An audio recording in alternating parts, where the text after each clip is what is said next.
Baik, sebelumnya Assalamualaikum warahmatullahi wabarakatuh. Bagaimana kabarnya anak-anak hari ini? Alhamdulillah baik semua ya. Di sini kita akan melaksanakan layanan bimbingan klasikal yang dimana kita memahami tentang belajar yang efektif dan efisien. Tujuan dari layanan ini supaya kalian mengetahui bagaimana cara belajar yang efektif dan efisien, terus apa itu pengertian belajar yang efektif dan efisien, terus bagaimana kalian bisa menerapkan belajar yang efektif dan efisien ini dalam kegiatan belajar di sekolah. Sebelumnya, di sini apakah pada hadir semua siswa kelas 12 IPA 1 berangkat semua? Coba bisa di absen satu-satu. Ibu panggil ya, nanti tinggal jawab hadir aja kalau ibu panggil namanya. Yang pertama yaitu Retno hadir, Naila hadir, Zaki hadir. Ya baik, hadir semua ya di sini. Alhamdulillah, karena kehadirat Allah Subhanahu wa taala kita bisa bertemu pada pagi hari ini untuk melakukan layanan bimbingan klasikal. Di sini kita akan melaksanakan layanan ini dengan kesepakatan. Yang pertama yaitu kesepakatan bagaimana kalian harus memperhatikan apa yang ibu jelaskan dan kalian harus memahaminya. Dan yang kedua yaitu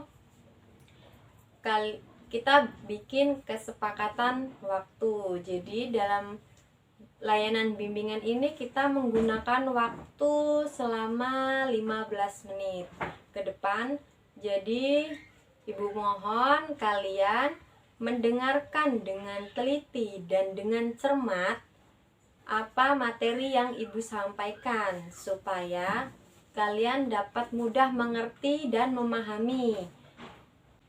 Media yang kita gunakan dalam melaksanakan pelayanan ini, ibu sendiri menggunakan alat laptop yang nanti dimana laptop ini memberitahu kalian tentang PowerPoint dari materi. Nah, alat yang kalian gunakan yaitu buku dan pensil atau alat tulis. Bagaimana? Apakah kalian sudah siap untuk melaksanakan layanan pada pagi hari ini? Baik, kita mulai. Di sini ibu akan menjelaskan mengenai yaitu pengertian belajar efektif dan efisien. Menurut Syekh Muhyiddin mengatakan belajar adalah tahapan perubahan tingkah laku individu yang relatif menetap sebagai hasil pengalaman dari interaksi dengan lingkungan yang melibatkan proses kognitif, perubahan tingkah laku, terus yang diakibatkan proses kematangan perubahan sikap tersebut mencakup perubahan pengetahuan, yaitu perubahan pengetahuan yang dimana yang tadinya tidak tahu menjadi tahu, dari tidak bisa menjadi bisa. Itu melalui proses belajar.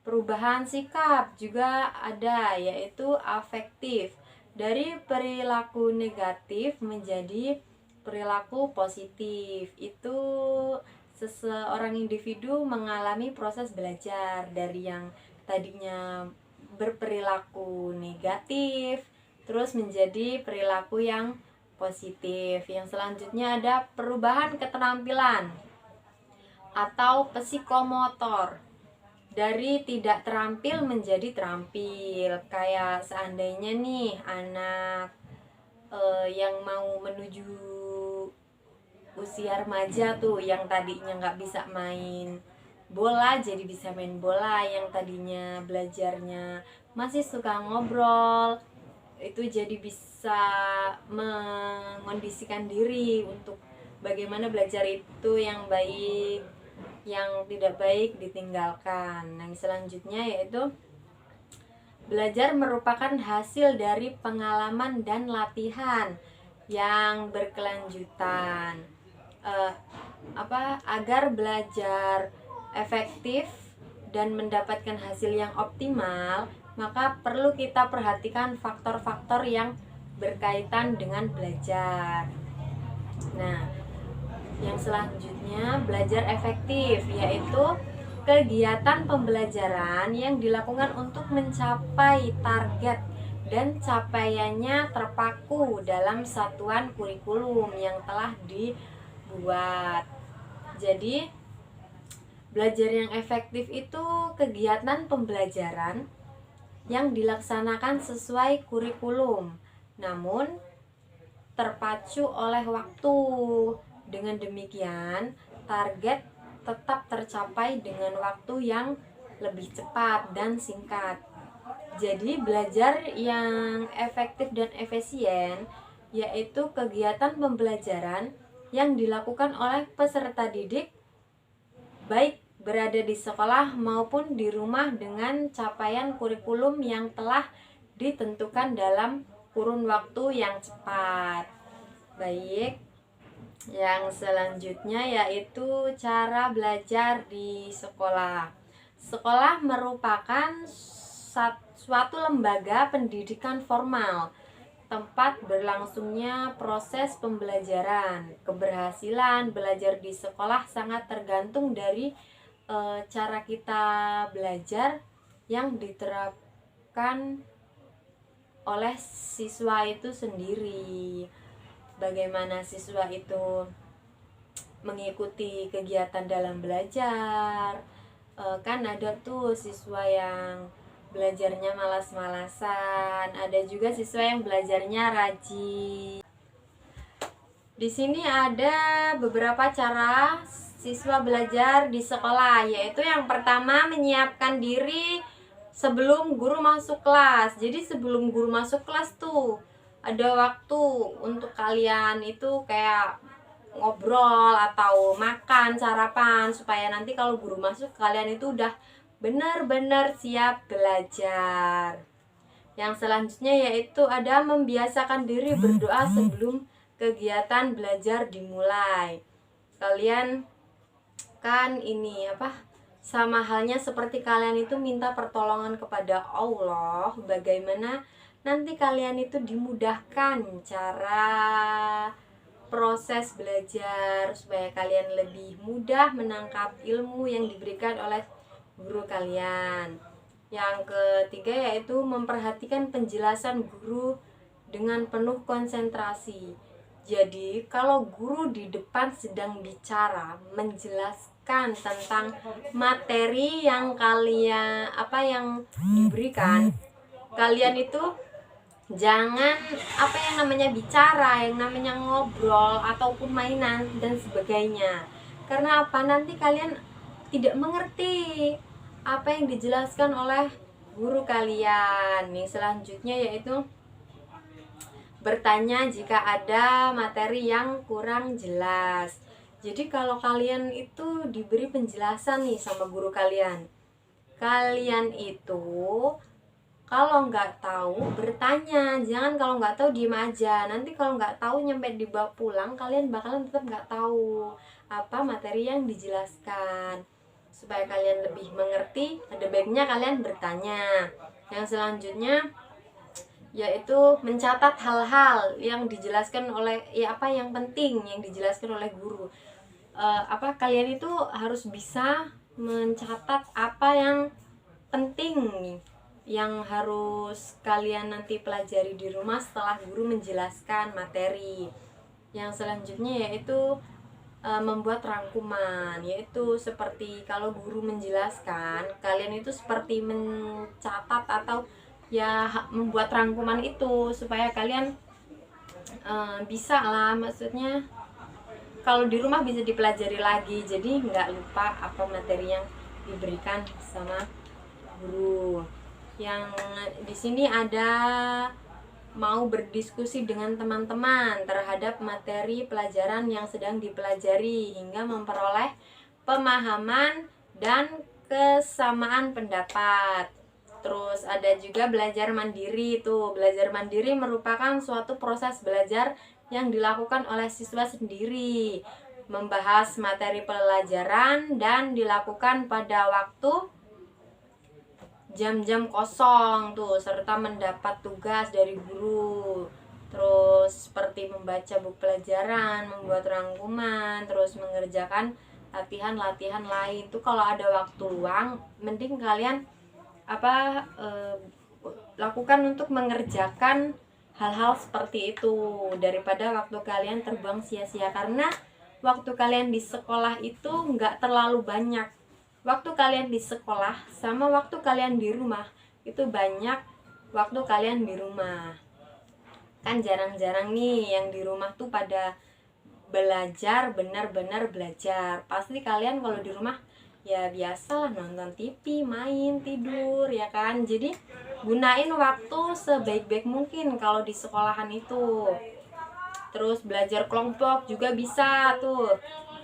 Belajar kelompok merupakan belajar bersama-sama antara beberapa siswa membahas suatu materi yang diberikan oleh guru.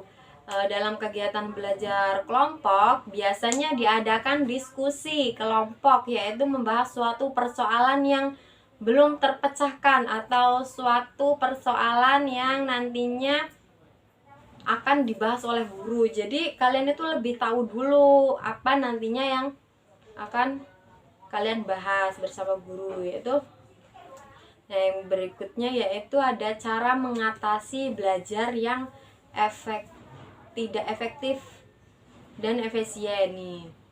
Sekarang banyak dijumpai para siswa itu melaksanakan kegiatan belajar itu kurang efektif, kurang efisien karena tidak ada gairah dari siswa tersebut sama guru, itu tidak ada komunikasi yang baik sehingga tidak terjalin belajar yang efektif dan efisien. Jadi kalian itu harus bisa menerapkan belajar yang efektif dan efisien ini. Buat suasana belajar yang nyaman tuh, kalian itu harus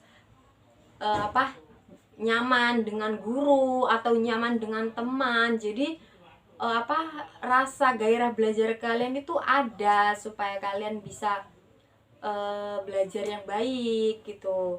Membangun suasana nyaman itu sangat penting loh dalam belajar, karena suasana belajar memiliki pengaruh yang cukup besar dalam keberhasilan proses belajar itu. Cara membuat suasana belajar yang nyaman yaitu tadi kita harus mengenali teman kita, guru kita karakternya seperti apa, supaya kita tahu nanti bagaimana sih suasana yang nyaman itu. Baik, itu materi yang Ibu sampaikan. Bagaimana kalian, apakah ada yang kurang paham? Bisa ditanyakan langsung kepada Ibu. Ibu siap menjawab. Tadi kalian udah menuliskan apa aja materi-materi yang penting yang Ibu jelaskan ke dalam rangkuman kalian. Baik, sepertinya lelah sekali kita adain ice breaking ya. Jadi Ibu akan menyebutkan nama seseorang. Jika nama seseorang itu Retno, huruf terakhir dari Retno itu kan O, jadi kalian itu melanjutkan O itu apalagi selanjutnya seperti itu. Bagaimana? Apakah kalian paham? Baik, Ibu mulai ya. Edi, Ida, terus Ajeng, ya gitu, seperti itu. Bagaimana? Apakah udah konsen? Jika tidak ada yang ditanyakan, Ibu simpulkan ya. Jadi pengertian belajar yang efektif dan efisien ini harus diterapkan dalam kegiatan belajar kalian sehari-hari di sekolah maupun di rumah. Karena dengan kalian menggunakan belajar yang efektif dan efisien, kalian itu akan mudah menangkap materi-materi yang sudah dijelaskan, dan cara belajar yang efektif dan efisien ini membantu kalian untuk menuju kesuksesan kalian nanti. Seperti itu aja. Sebelum ditutup, ada baiknya ketua kelas memimpin doa terlebih dahulu. Berdoa selesai. Semangat untuk kalian yang akan menghadapi ujian nanti. Semoga kalian lulus dengan nilai terbaik. Ibu akhiri, wabillahi taufiq wal hidayah. Wassalamualaikum warahmatullahi wabarakatuh.